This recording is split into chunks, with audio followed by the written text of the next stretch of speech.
माता होने के कारण माँ दुर्गा जी के इस 5वें स्वरूप को जो है स्कंद माता के नाम से जाना जाता है। इनकी उपासना नवरात्रि पूजा के 5वें दिन जो है जब की जाती है। इस दिन साधक का मन जो है ये विशुद्ध चक्र में स्थित होता है।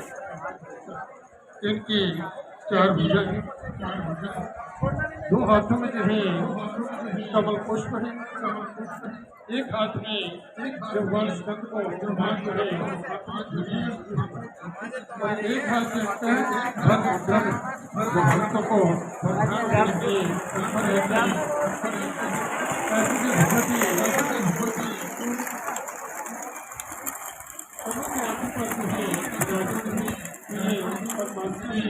कहा जाता है और जैसे पानी उपासना से धर्म के